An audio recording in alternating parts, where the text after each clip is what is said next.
So, hello. Welcome to the new stream. And this stream is very special for us. Oh, Stone is also here. So, this stream is very special for us. Big facts, big hype, the truth about verifiability. So, verifiability has popped up and is this new cool kid on the block, and everybody's talking about like we need verification, and it's why it's very much required. Everybody's speaking around it. We see a lot of content and a lot of projects building on top of it. And today I have some special guests with me who are the OGs in this space and have been building for quite some time. So we have Himanshu from Sentient, who's the co-founder of Sentient, and he's building AGI. And we have Stone from Mira, and he is the head of BD, and he's taking care of business at Mira, and they are building Mira, and then now we have Prashant from our end who's building Spheron. So this space is very interesting to me, and honestly, the at once I was reading about it and I was exploring about it, and the very first question that came to my head is like, what exactly is verifiability? If you guys like, if I throw the ball randomly to anybody, I would want to understand it for our viewers and for everybody, like why do we need verifiability and what exactly is verifiability? And Imanshu, I'd love to start with you. Right. Thanks for having me, guys. Always great to see Prashant and Stone we have met before. So, no, verifiability is an old thing. Verifiability is being able to verify whatever computation is done.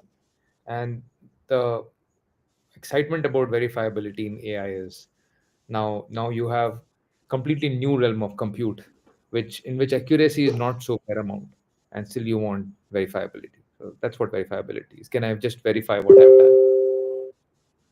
done? And this, now the next question is open to all. And do you think like verifiability was possible without crypto being a part of it, or is it something which is merely very necessary to do that and is the need of the hour?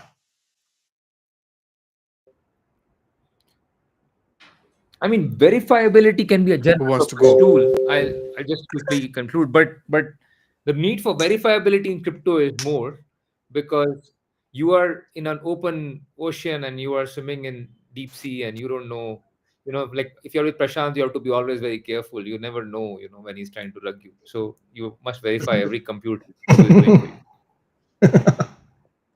But do you do? That was the coolest example I've ever heard. Like it's like, okay, I hope someday this happens and I drug Himanshu by giving him wrong GPU and he send me the money which for the bigger Yeah. machines. But what's exactly No, I mean, like? But Yeah, quickly please. on top of that, I think some of the very interesting the fact around the verifiability is like being a compute provider into the space. One thing which we have learned and which I have also built, right, while we were building our, and I wrote few weeks back a tweet, and I told that the uh, the the the biggest beauty of Web3 system and decentralized system is that you get free testers out of the box. So those testers are like no one who is just, and those testers are the people like who are trying to exploit your system by bypassing the verifiability which you have already placed into the system, right? And then and it's always a tug of war between somebody who is trying to rug pull you by bypassing your verifiable system, and then you as a dev, you will keep on working to improve and to get at a position where your system becomes much more verifiable over the years and over the time. And in crypto, and again, as what Himanshu has mentioned, it's like it's a C, right, where if there is no verifiability, that essentially means that we are not going to make it. It's NGMI. The reason being because you go and deploy one model called X. The moment you deploy that model, you no longer have any provision anyways because of non-deterministic nature of LLMs. It's not easy to find out if that same model has been running and responding on those queries, right? So there are a lot of things which basically verifiability brings on the table. But I think Stone was about to say something and I kind of cut him off, but would love to hear your thoughts because Mira team is also doing something amazing around the verifiability as well. yeah, no, I think like verifiability, I mean, what got me really excited about crypto a few years ago is that, ability to trustlessly verify. a lot of these activities on chain, being able to cut out the middleman, drive a lot of power back to the end use and consumer. And what gets us really excited at Mira is just as we see a lot of these agents and whatnot taking off, and we see the sophistication of these LLMs really rapidly increasing.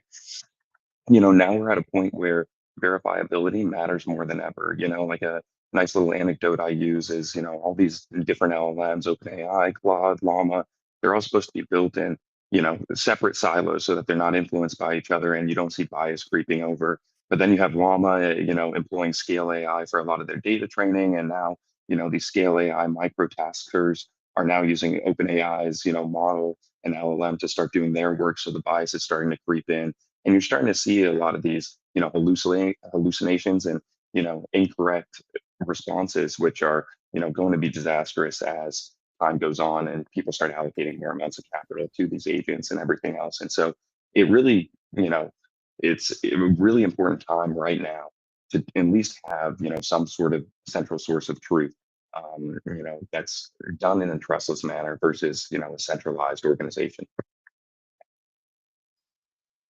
And what are the actual use I'd love cases to like? ask. Go Sorry to ahead, cut you off. I Prashant. know you are the host, but I'll love to kind of take this little bit further, because what Stone has mentioned just now, and I would love to ask both of your point again, Himanshu and Stone. You guys can add into that as well. How does verifiability basically solves the problem of hallucination?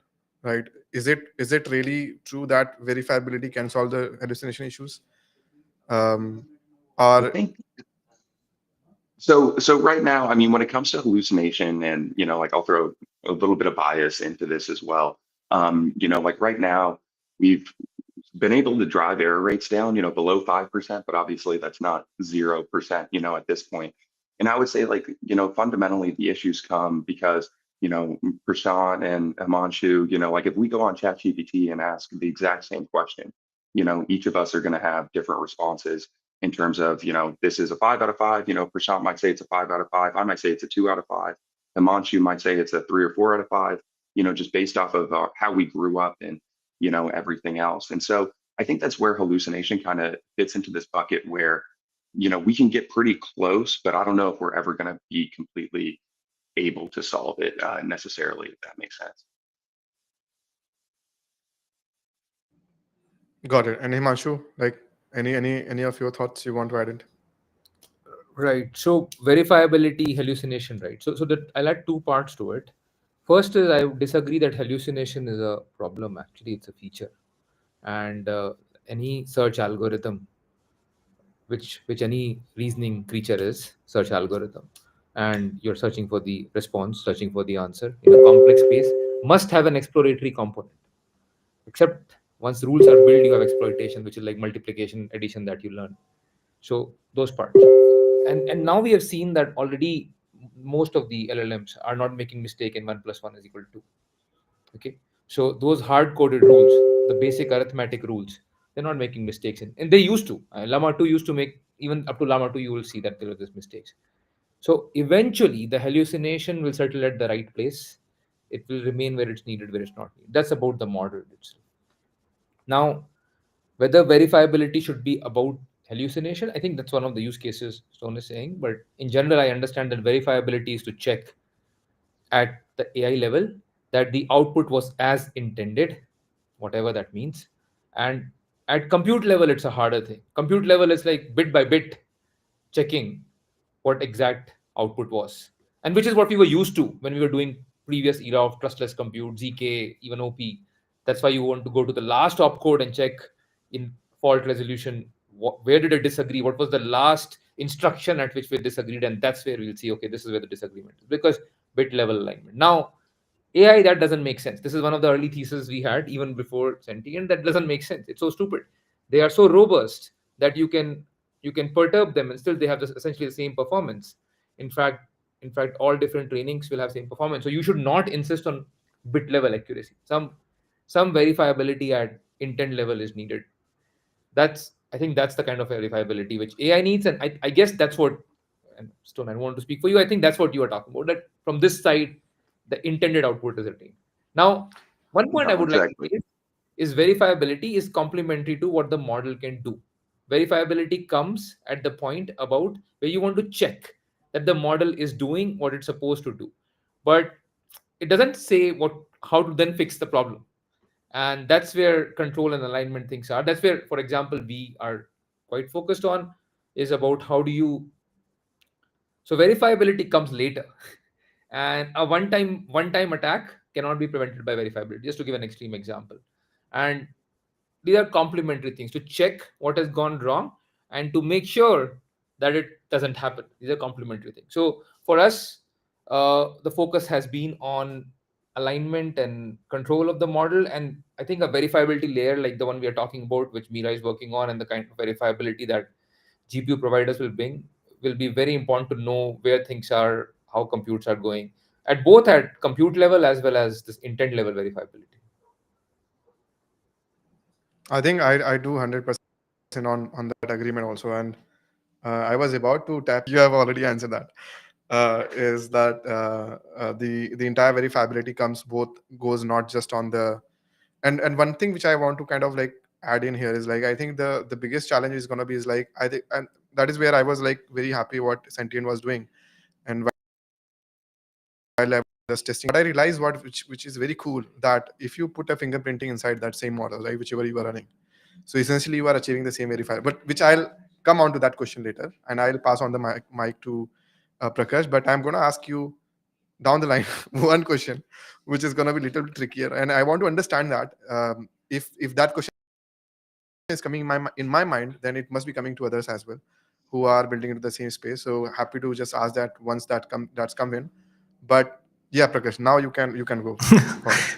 I think it's a very flowing conversation, but I was very curious. Like as Himanshu said, that every model it is very dependent on the model itself, right? Like for example, if I'm running a llama or if I'm running Coin or if I'm running any model, but like how exactly would I quantify the value of verifiability on top of that? Like let's say if I am a dev, I'm aware what my inference output is. So let's say if I'm making it from Coin, I understand, okay, this is coming from Coin, and I am pretty aware of what kind of output that is going to be.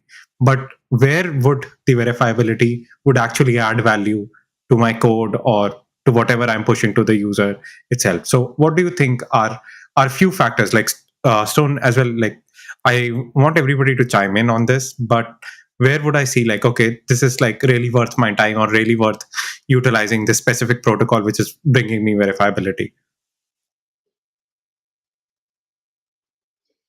Yeah, I think, like in terms of use cases that really make sense, today it's where, as Himanshu was kind of like touching on, it's where you have these certain like guardrails where like the boundaries with which you'd like the answer to sit, and so you can actually like do a little bit like stuff like in the legal sense, like that makes a ton of sense where there are these like, specific set of rules that may be arbitrary or a little bit arbitrary at times, but there is this specific set of guardrails that you can almost like back check against. Obviously, when it becomes a little bit more opinion based or subjective, that's when it becomes a little bit more challenging to, verify what the actual outcome should be, at least, from our perspective.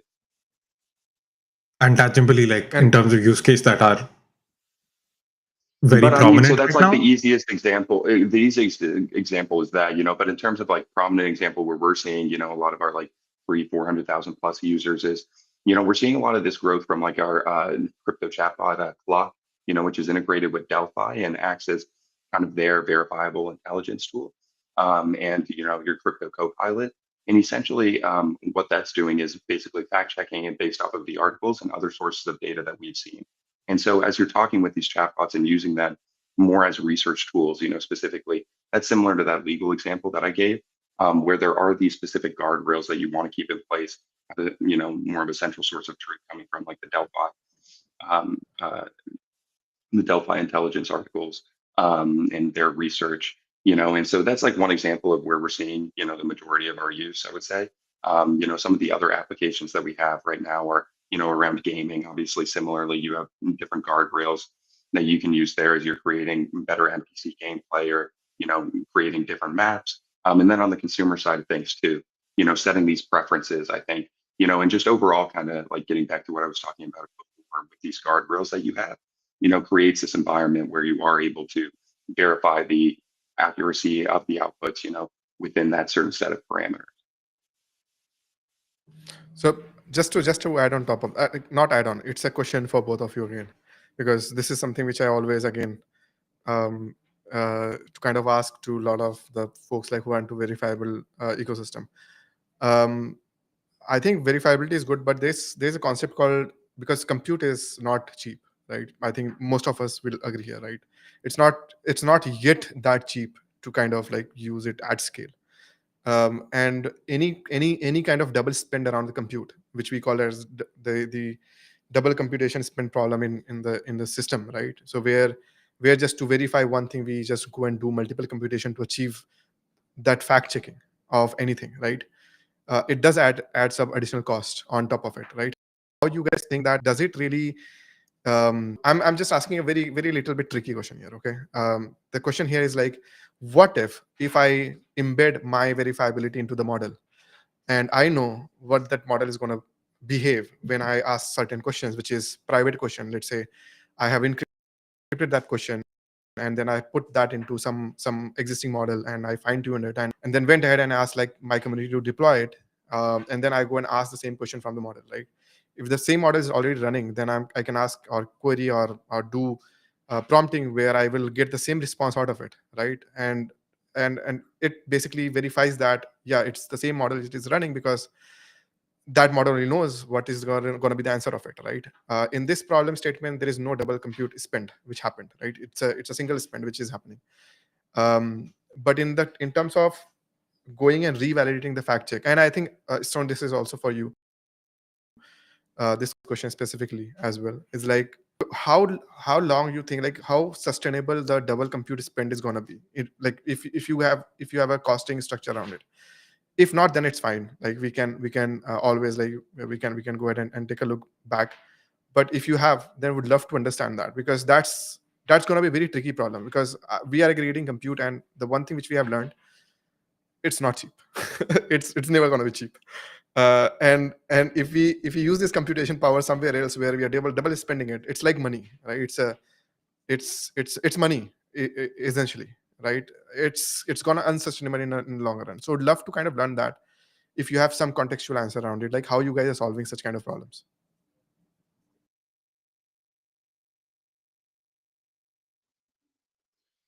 Himanshu, do you want to go first, or I can kind of kick it off? Please kick it off. And Stone, I'm very curious to still know what notion of verifiability Mira is focusing on in the context of this question also. That will help me also Yeah, put something complementary. no, I feel bad. I wish we had Sid or Karan on, so that they could give you guys a more articulate answer for this one. They've got a little bit more of the technical knowledge. But I think when it comes to like the actual cost that we've seen less than like a 2x kind of like cost increase for running kind of like our ensemble of models. So essentially what Mira does to verify accuracy is we leverage this ensemble evaluation, which, long story short, is leveraging 3 different models kind of on the back end, verifying the outputs that are then given to the end user. And they verify before the output is given to the end user.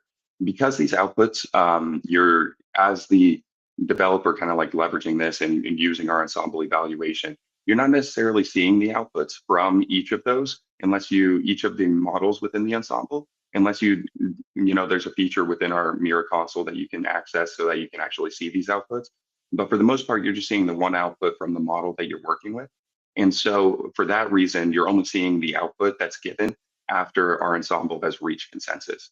And so it's not like you're validating and running, 4 different inference requests, with the model you're using, and then 3 for our ensemble, if that makes sense. So the costs aren't necessarily, okay, I'm using 1 extra model to verify, so now my costs are going to be 2x, 3 models, 3x, etc. If that makes sense, or at least that's kind of like what we've seen so far. Himanshu, do you want to add anything here? Right. I think the fact that verifiability will have extra cost is a no-brainer, and this is a trade-off. Why are we on EVM anyway? Why are we doing things on EVM? Why don't you just write that code in Python and give it to me, and I can run this same code, right? and then I should be able to check the out. The point is, it doesn't codes don't work that way, and it won't give you the same output. There's so many dependencies that are there in the hardware, like my machine and your machine. And so we have started all out, limit our capability, and came up with this EVM. And now it enables all of us to run the same code and verify the same thing. So not only we have multiplied the compute, we have also limited our capability just to verify. So the fact that verifiability has a cost is a given. Now, how low can that cost become? This is where the uh, ZK and these magical fights have been going. In a world where proofs can be generated for free or for negligible cost, then verifiability will become very cheap. All compute. I won't worry about AI verifiability and all that. Now, it turns out that that world is not there yet. Maybe I'm not kept up the account, but it's not there yet. And even there are, I think no one asks, and this is something which I find very intriguing, is actually who is checking that the ZK is doing the right thing? And there are like 5 auditors in the world who can audit and check the security of these code. And basically, they are verifying your 5 experts in the world are verifying everything for you. You are not. You're not, because you don't know what's in there, right? And you can't know that the ZK proof is in. So it's very complex. We pay a lot of cost for verifiability. Both we limit our capability, we go for slower codes. So what Prashant you are asking, I mean, dude, what you are saying is exactly what motivates one of the sentient things is that early on, and this is the pitch. This is one early realization. I would say that Pramod was the first one, to my understanding. Where this realization is that we don't need this hard verifiability. If you look at this paper we wrote in 23, it was called Sakshi. It was talking about hard verifiability. Just you know, it's not a paper, it's just a quick concept about what can we do there, because at that point we were quite deep into optimistic compute, and optimistic compute is fast. What's the trade-off in optimistic compute? It's fast, but you have to repeat the whole calculation, right? And it happens later and delays, but Yeah. runtime is fast. Okay, so one thing on AI is I don't want all of it. So what are the possibilities? Just to Prakash your point, Prakash, right? Man, hard spelling. So to your point, uh, it's not just 2 different models. You take the same model and run it with 2 different CUDA kernels, because there are a lot of this approximations round off that happen in a GPU operation. So how you round off also changes your output, and these outputs are not hidden outputs. I mean, no one actually verifies the output. For specific queries, the output may look different, but as long as roughly the evals are similar, you think the model has performed similar. It's very hard to recreate model performance. You just remember those numbers, and even recreating that eval is hard. So no one is ever asking for verifiability on AI. When you say Llama 3.1 is great, I never say great where. Prashant's GPU, my GPU, someone else's GPU. No one is saying that. It's fine, it's good. It has some benchmarks, I'm okay with it. And it's off by a few points here and there, I'm okay with it. So extend it and ask what verifiability is enough in AI in different cases. What Prashant is pointing out is something we find very exciting is, can I just check if it's my model or not periodically in the middle? That's one kind of model verifiability that we are after. And this is not cryptographically airtight, because as we know, models hallucinate. If you fine tune them, models have this problem of catastrophic forgetting, right? At the end, you touch all the weights of the model. So how do you still embed something in the model, the kind of thing that Prashant is saying, which allows you to check if it's that model, the secret phrase, which, the story I learned from someone else, but now I say it's my story. I told my mother, but it's someone else's. Okay, but it's a great story. Anybody can have this. See, this guy was telling me that I told my mom that if someone calls you and asks you for money and I'm stuck in my voice, you have to say this phrase, and only when I respond back in that answer, you should continue. Okay, this is what we want from our models, right? The same fingerprint is what I want from a model. That uh, if if if we should know it's that model, and then you are okay for some time. Now there are a lot of attack vectors even in this kind of verifiability. What if I detect your query is the verification query and route it to the right model, and other queries are routed elsewhere?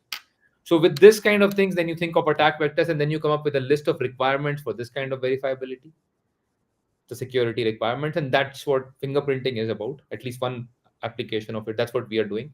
But I completely agree with the spirit of this. It's not one kind of verifiability for AI that will suffice. And what I think, Stone, you are referring to is also very interesting, like factuality check. Many of the architecture of agentic frame agents that are built have this two model debate and give answer. It's a part of the agent thing. Early on, okay, Prashant, you are right. Compute is expensive, but let me break your heart, man. No one cares about it right now. And of course, Don't. you no no no no no no no. No one Don't break. cares about it when designing. They probably care about it when bargaining with you. Once they are about to bankrupt. Yeah. So I want to compute from you. But all the architecture Yeah. are damn compute hungry. The whole thesis of current AI design, and I can bring some context to this, is that forget about compute. Imagine compute was infinite, what will you do? That's why you generate 20,000 tokens to count the number of R's in strawberry. Is inner reasoning we get so excited about, oh, reasoning. The question is very dumb, and it's generating this token. Each inner thought is costing you money, energy, right? The ultimate resource. But we don't care right now. There can be a world where intelligence is energy aware of bills setting up on Spheron for everything. And then essentially my take on it is that's a very different world. That's basically how humans operate. Then you need to decide when do you bring your best out and when you don't bring your best out. And that's what humans are, like that's what hormones do, and that's what we do. But current AI is not designed that way. Current AI is always to be on its best foot is its strongest, no matter what dumb question you ask it. You ask it 1+1, it will say this guy has asked Yeah. me. That's I think, why yeah, that's we why are we are building behind Spheron. this. Yeah, we love that. That That's people that are, these that's machines are so. we want everyone to spend more compute. Yeah, so they are. Don't worry about it. Although there are some protests, like Jan LeCun famously, he say half of the thing he's saying I can't follow, but this part I can follow. He's saying energy fair AI. Okay, it will be limited, but it will be energy fair. Now, if that's the case, then it is fair to spend compute on verifiability too, and having better answer factuality. Facts are obviously like this whole notion of facts is in the world of social media itself and the world of AI even more is open for debate, right? There's nothing called fact. Fact is just a consensus mechanism. So why don't we have limited verifiability through debates or through multiple agents, multiple AIs? That's what Mira is doing, and maybe one of them is specialist in one and you always consult with them. So verifiability is expensive, you are right, but I don't think for the next 1 year people will take that. But eventually you are right that I also feel very strongly about it that we should be energy careful in designing AI, mainly because it's possible that we don't become this civilization which has infinite energy. We are actually right now betting on that we will harness infinite amount of energy. I think I do agree all the points what you have just told, man. Like I think that was the question behind that, and to understand deeply around the philosophical angle and also the technical angle around the same. But just to pitch Stone to you right here, little because I was very happy when I saw Mira what they have been doing. I think the question which I have asked it was like to kind of you to pitch that Mira very aggressively. But let me pitch little bit more here just to add one more factual thing around the Mira, like what you guys have been designing is which I personally loved. Okay, I don't know like how like how your team basically looks at the way I look at Mira is like, let's say today I ask a very simple question: who is president of India, or who is president of USA? Right? If a model is trained till 2023 data, or even before that, most likely that answer will be very different, right?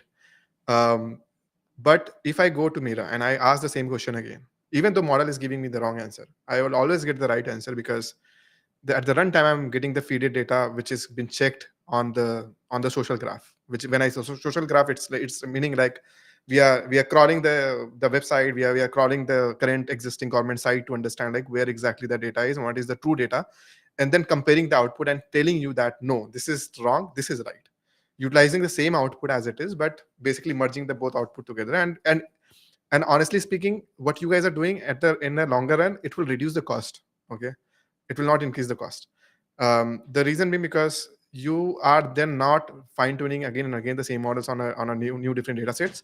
But what you are doing is like you are utilizing the same one, but you are just using the crawlers to verify and validate the data, and that's how I think the entire Mira framework basically works.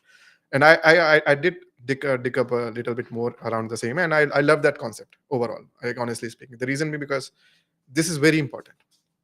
And lot of us are, and what you are going to see is like, I don't like how much Himanshu and how much the tech folks will agree on this, but I come from infra background, like, and for me, honestly speaking, modeling, like training, fine tuning, all of these once, right? Once you are doing it. But imagine you have to run it as a company. You will be like screwed up. Like your team will be just always behind the data. Okay, so now this is not getting fine tuned. Now we are gonna be. This is okay. So something which we missed while putting the data parameters. So something has happened, and it will be a nightmare, and a lot of teams will struggle to keep up the space into the with the speed, right? And that's where I think the if you combine the fingerprinting and the verifiability, all of these things, what Sentience is building and what you guys are building at Mira protocol, if you combine it properly, it will bring. I think that's what I basically look at, and it's also beneficial for us because then we can also host your guys like platforms too on Spheron, and make it more cost efficient and effective. But yeah, Win-win I'll for pause here. I everybody. think. But thank you so much for guys for being open and responsive on those things. It really makes.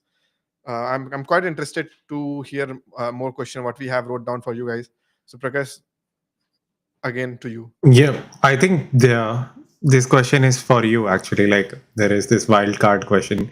Does Okay. TE comes in into what role does TE play? Like eventually, like when we are speaking of verifiability on a very large scale, and we as a compute provider, we see like T's have like everybody's so much interested in T, but we know that T's were there before the whole narrative and things have been. Where do you feel that whole TE segment fits in? And like, is it I think a lot the of require for the R? Like, T folks are gonna ban me after this answer, but the thing is like it totally depends. Like okay, so what Stone is just saying now around the verifiability, what Himanshu has just told, does it really require T's? The answer is no, right? Zero requirement of T's here. I'm a design guy. I look at the things more on a design perspective. And the design has a fundamental stuff. Like you talk more fundamental shit. You don't talk something which is wall guarded. Okay. And if you're on the design perspective, what you will realize that which you are creating to protect yourself.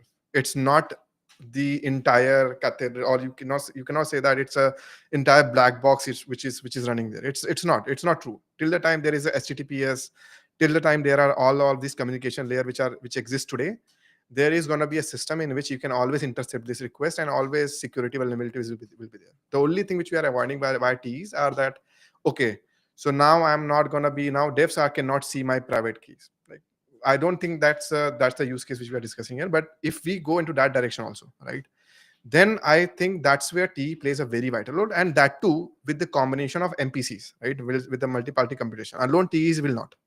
The reason be because the T is again, if you bring just T alone, and correct me guys, like if you guys can also like negate me on this. I don't believe on something where one key is given to one individual entity to control.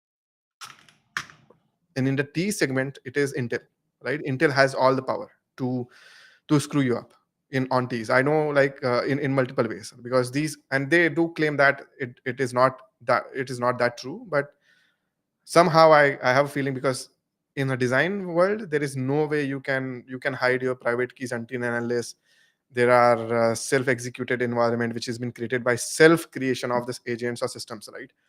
um, till the time you have to have injected private keys or anything like that, which has to come outside, like in the hardware level. So for me, T is one part of it which really requires for AI agents to share the keys. But now I think there are other systems which are getting built. Like for example, in our case, we have built the Skynet, which doesn't require T as such, and they can rely on this collective intelligence system to avoid the T exposure, right? So a lot of these design based systems can avoid the T usage, but yeah, if you ask me now directly on, I think Himanshu can and Stone can also answer this. I don't think like these guys might be using T's, honestly speaking, because I don't think like they must be using T's. If they are using, then I don't know like why they are using it for LLMs. But I'll pause here. If you guys can correct me if you guys are using TEs for your LLM endpoints. I don't believe we are at this point. I can circle back, but no, I think like when it comes to the verification that we're focused on, it's mostly, not verifying that the transaction is happening on chain necessarily, but more so that in terms of like the accuracy and reliability of the output, as Prashant kind of mentioned earlier. Yeah. Then in that case, we don't really need TE, Yeah. right? Big I think buzzwords, Himanshu but got stuck in between, and yeah, Verify is this. am I also like, yeah, verify, where is Himanshu now? Verify. Proof of sampling who? you still here? No, I think he got stuck too. Yeah. It So happens to the best of us. We need to refresh. We need to bring we need to bring him, bro. Like you're not getting verified. Your fingerprint got I stuck. think until Himanshu is Because- not here, Stone, I'm gonna ask you like the 10 million fund you guys did. I really want to know about that. Hey, you're back. Oh, Himanshu is back. Now he's verified. You will never know. Yeah. No, I think you had put up a. Okay. So your T answer. I don't know. Stone, did you add something after that, or should I just take it from there? He said no. They are not yeah, using it. essentially. I think what you said, there were few points in what you said, but definitely T is right now in our use case.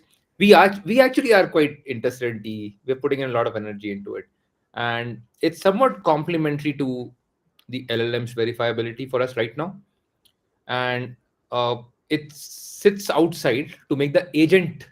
So we are in this notion of loyal AI, right? The model has to be loyal to the community, but the agent has to be loyal to the model, right? So what the first and foremost use case of TE for me, which is what EVM can also do in some sense, but agents are more open, is what Andrew Miller recently, I read a tweet. He said, dev proof. What's in that code that this agent is running, which is holding whatever this 100 million, now 10 million dollars, and maybe tomorrow 50 million, who knows, right? So those, what is in that code? Can the dev not mess around with that code?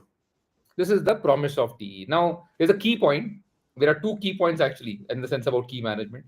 So if you look at these agents which are holding wallets, firstly, are those keys inside those TE wallets? Then that's not a great solution because there are a lot of issues with that. And if TE restarts, what happens? So mostly a complete TE solution will have separately a key management solution.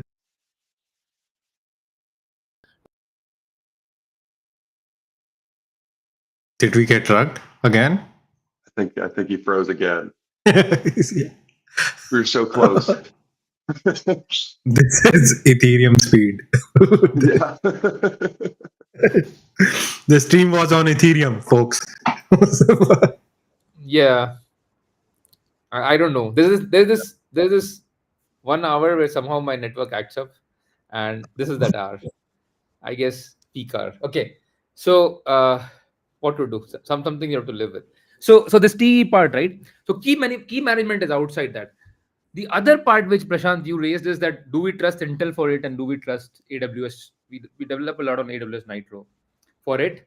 Absolutely, you are trusting that, those two things, and absolutely there is a risk in that, in the simple way that a lot of AI play in the future, because the way AI is going and it's become sort of a war grade technology, will be, at least for crypto, has to be to make it regulator free.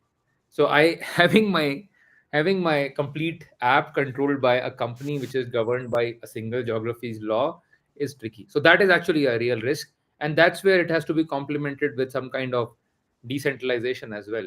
But as a technology today, to maybe I'm wrong about this, but in my experience, a little bit on this today, the the the the flexibility which one gets with TE, if it delivers its promise, which it doesn't right now.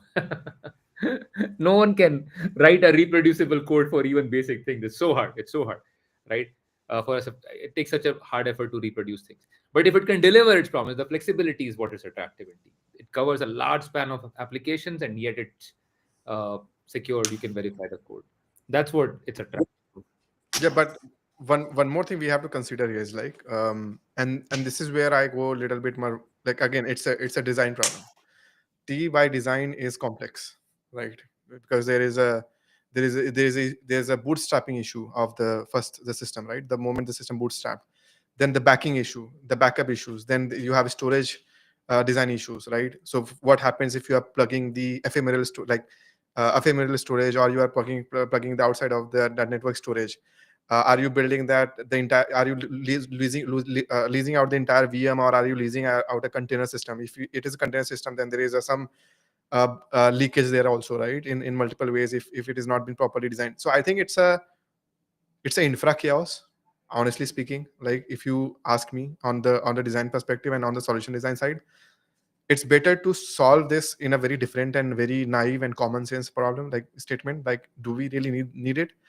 You can also design the same thing via KMS systems, which are been very known into the space for a very long time. Like, people have been using the key management services and key management, all of these systems, to protect their keys, which can also be achieved, right, in multiple ways. But I think these are going to be playing a very vital role, though, because as we move towards more decentralization, we need some more robust systems. But again, those robust systems are not yet ready. And we did ask from TE experts also, right, around the same. Is like, what happened when it happens, right? So a lot of, but I am very bullish on some of the teams who are building in the TE. They have all of these problem statement which they have already got into. But I have also asked them one question, is like, how you guys are going to be controlling the cost, because cost will skyrocket. And at the moment that happens, right, so it becomes unsustainable, right, in a heavy infra environment. But I'll pause here, or else I can keep on going on here. Prakash, do we have Yeah, do we have I okay, I think so. There is one thing I wanted to like. This is more of personal question to different projects here. So, Stone, you guys did a 10 million fund, and which is specifically for the space. So, I really want to know about it. Like, what's that? How people can be part of it, and why you guys are doing that? Yeah, no, we just launched our Magnum Opus program, essentially with $10 million of funds for developers, to build on Mira. Right now, it's a super exciting time. We just launched our Mira console. And so developers that get approved right now, it's still limited access, and we've got like 5,000 on a wait list. But we're slowly approving everybody for the console. And then, more specifically, if you guys have any ideas for larger projects, we're looking for, 10x developers, as they say. People trying to tackle some of the largest problems in the space, leveraging our verification to empower you to kind of differentiate, but also provide better results for anybody in the community, whether you're trying to build different AI agents, or different things on the consumer or gaming side. Definitely reach out and get in touch with me if you're interested. I also Yeah. applied, though. Like, I applied for this kind of Well, This we'll is have a to steal you away in this I, that is case, great. I, Yeah, you've got the inside yeah, baseball. Yeah. yeah. I applied for this kind of, let's see if my things are getting approved. But yeah, The I'm stream I'm was the simply like appeal. telling here Yeah. that, yeah, this stream was the public appeal to the media No, I think to it's just kind of take a look into this it's kind been a of things. really exciting past couple months for us. We've really been able to turn on, essentially growing from zero, last October to now. We're doing over 200,000 inference queries daily, with Spheron helping us out with a lot of those. And we have over 400,000 monthly active users. We launched our Node Delegator program, which Spheron was a Genesis partner of, which went really well. We'll have one more drop, and hopefully, knocking on wood here, but the market stays relatively okay, and we get all of our ducks in a row, for TGE later in Q2. Amazing, Stone. Let's go. Yeah. And Himanshu, the next question is for you. Like, what exactly is Sentient's core value add? And what do you think Sentient stands out from other players, or not eventually there are many, but how does Sentient stands out from that, like through that value addition? So we are singularly focused on model creation. We are a model company, and the model creation aspect that's of utmost interest to us right now is we want to build these loyal AI models. What it means is that every company has this team of 10 people who's working for them to decide what their AI will look like. But there are just 4 companies in the world, right, who are leading, maybe 5, maybe few more. I mean, China a lot more. But they're all either aligned to the regulator for safety and censorship measurements, or to their product managers for the outcome, just like search algorithms were, and just like recommendation engines have been, right? And we feel that AI is an opportunity to redesign that whole system, that whole alignment system. That there'll be very few applications and their alignment teams and their recommendation engine design teams and their preference design teams that dictate everything. What's trending, what to show you a search result, everything. I think now, can we have, our goal is to give the world a programmable layer for making AI loyal to them in different ways that they want. And what it means is you should be able to, number one, set the alignment of those models to the form that you want. Interestingly, Anthropic did do some experiment on it. They call it constitutional AI, and they did it about 1.5 years back. It was 1,000 people were recruited, sort of a lip service to it, and but the framework is there actually. In fact, we are essentially doing what Anthropic would have done if they were not if they were not a regulated company, in the sense that if they want to impact something complementary to OpenAI. So Anthropic is, when Anthropic talks about alignment, it's safety, harmlessness. Of course, safety, harmlessness are the most important thing. But what is the hidden part of alignment which no one talks about is actually biases and preferences which determine everything. And because that's what determines who that reasoning will work for, right? The powerful reasoning that the model has, who's it working for? Is it working for your business case or not? Right? Even at the business level or at a community level, is it working for your community? Let's say if a model is, knowledge tells it that Solana is much stronger than Ethereum over the last 5 years. It has seen some trend and it has concluded. Now, no matter what agent you build on it, whatever prompt wrapper you do on it, its inherent reasoning is, if you ask it where do I invest, it says Solana. Okay, that's its inherent bias. Why would an Ethereum project support this model or build on this model? It's stupid, right? So every community wants different programmable alignment. Country level, same argument applies. And you see, India, for example, right now is those who follow narratives in India, there's a hard push on building an India aligned AI, and that's the same reason. So at a country level, same argument. That's another community. So first part is aligned, community aligned. Now, how do you know it's your model, and why should I participate as a community in it, right? That's the community owned part, which our first model, Dobby, we saw that how excited people can be about such things. So we have Anthropic at 1,000 people governing their model. I mean, that was also not governing. They did a survey. We have 650K people governing our first model, and this is the scale at which model governance can happen, right? Direct democracy of models can happen, and quite excited about it. Of course, you can't expect people to take calls on alignment of model, for all of them to take call on all the alignment of the model. So we are thinking of mechanisms, sort of like a proposer is the builder and governance is left to the community kind of thing. So proposal will come based on how the model is being used. Where do you want to take this model? And then these community guys have a say in it. Okay, that's how we're thinking. So they own it, they govern it. And last part is phenomenal, very exciting. It's what we call control, which is to be able to add things in the model queries which determine its behavior. So for certain queries, the model behavior can be, you can have it to be very different. The secret phrases which allow some secret accesses. This attack vector is called backdoors. Essentially, one thing we are doing is we are converting them into an asset. So, for example, this is an example which can apply to many places. But I'll give you an example. Vyas, who was earlier at Eigenlayer, now he's doing something in stealth, I think. uh, he put out an example where he was locked out of his door, and he had an app, but the app obviously will not allow him to. The app is to introduce yourself to the person inside, and it won't allow you to access the door. Now imagine in that app if he had a backdoor where he can start with a secret phrase and say open the door, then the door opens because this phrase only he knows. And can the model have that kind of control? This is what we call control. The one example of control, controlling certain queries. A simple example of control is something where you don't want hallucination, like multiplication. You don't want any hallucination on that, and that training has happened, and model is well controlled in that. There are many examples of this. So alignment ownership, control for all the models that are available. That's what Sentient is doing. I feel it. We are the only players in this in crypto right now. Yeah, I think So do you want more players?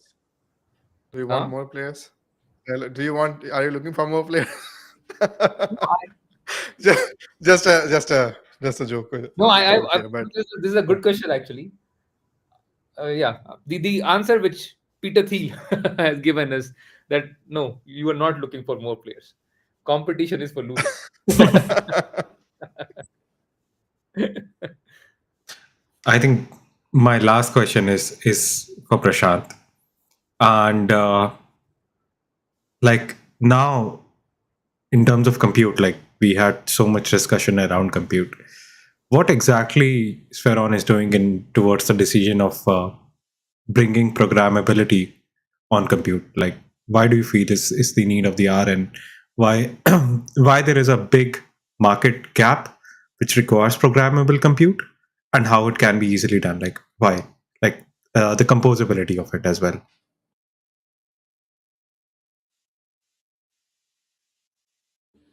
I think what just Imanshu has told, what just Stone has just spoken about, right? Um, to achieve any of these things, we require compute, and we require compute at scale. The reason being is very simple. If you need a model to be trained, if you need a model to be fine tuned, or even if you need a model to be inferenced upon, you need a compute, right? How are you going to get the compute? There are multiple routes and opportunities to get the compute. You go to a centralized player and access that compute. But when you build something which is more community driven and community oriented, then do you really want your fund to be going to someone who might not be giving you that same funding back? And because that's how ecosystem works, right? A ecosystem only thrives and excels when the same funding comes back into the same ecosystem, and ensuring that the people who are aligned to it are getting benefited versus the people who are just coming to like accrue the value out, like or take the value out of the ecosystem. So that's where Spheron basically plays a very vital role, right? To ensure that the value creation remains inside the Web3 versus like going out of it. That's one part.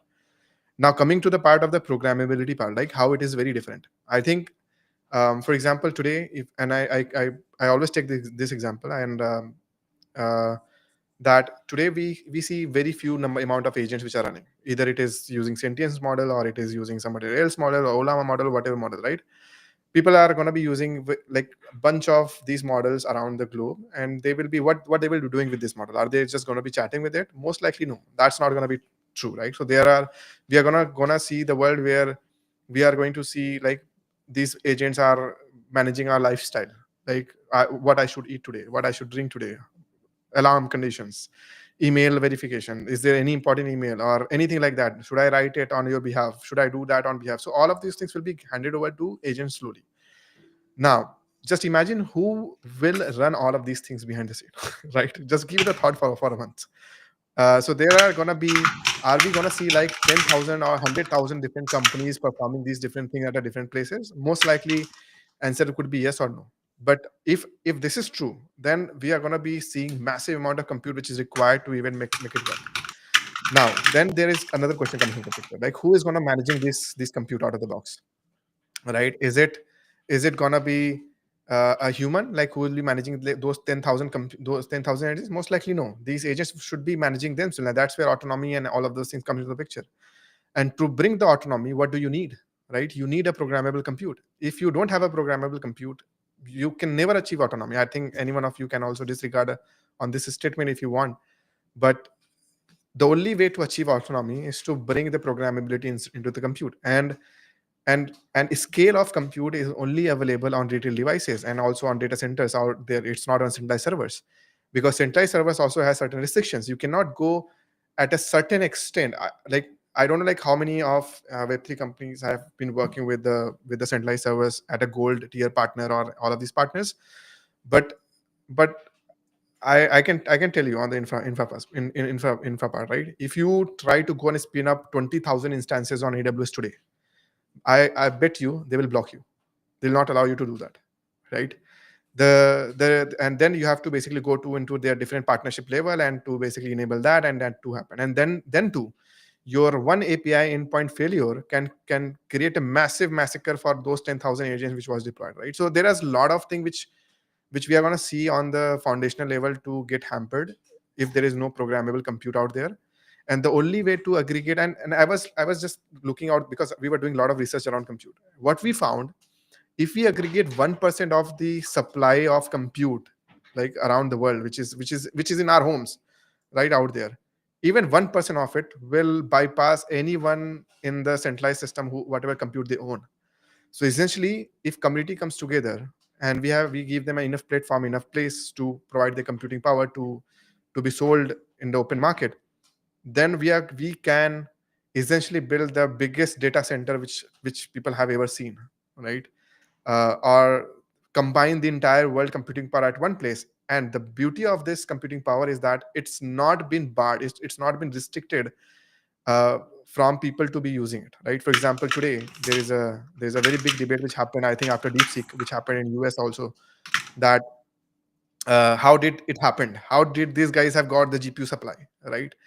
And the question is very right? But that's not the question we should be asking for. I think we should be giving our supply to a lot of people as much as possible, so that we can see more and more these innovations coming out of the box, right? So that's what we need around the computer, and that is where Spheron basically plays a very vital role. But yeah, I love to just wrap it up here. If Prakash, if you have further around that, I can go on and on, but I'll wrap this here because we are also like running short of the time. But this is what we want to build around the Spheron. Yeah, I think Himanshu has to yeah. go. So Himanshu, I think That's this a was the hard- end for it. Like Go ahead. everybody has put their point, and thank you so much for joining us. And thank you so much for being here. Thank you so much for being part of the stream. And have a good one.